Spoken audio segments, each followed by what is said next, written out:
দর্শক দেখতে পারতেছেন হাসনাত আবদুল্লাহ ভাই একটি কথা বলছে যে রাস্তার পাশে যে পুকুরের কাজগুলোর দায়িত্ব নিতে হবে। হাসনাত আবদুল্লাহ ভাই কথাগুলো কিন্তু খারাপ কয় নাই। এই যে দেখতে পারতেছেন একটা মসজিদ, এই যে মসজিদ আর দেখা যাচ্ছে যে এইটা রোড, এই রোডটার মনে করেন এই রাস্তাটা বর্তমান নাই, ধরতে গেলে নাই। পুরো রাস্তাটা মনে করেন যে দেখা যাচ্ছে এই পুরো রাস্তাটাই মনে করেন নাইমে গেছে, কিন্তু শুধু মসজিদটা অপেক্ষায় আছে। এটাও হয়তো নামি যাইবে কিনা, তবে আল্লাহ রহম করবে এই মসজিদটাকে।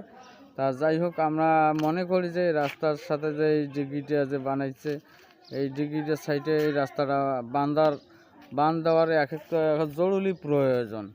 তা যাই হোক, ডিগির মালিককে আমি একটি কথাই বলবো যে আপনারা যে রাস্তার সাইডে ডিগি দিতেছেন একটু হিট দিলে ভালো হয়, কিন্তু এই যে একটা মসজিদ ঘর, এই যে মসজিদ ঘরের দিকে চাই আপনারা একটু এই রাস্তার মেরামতের কাজটা করেন।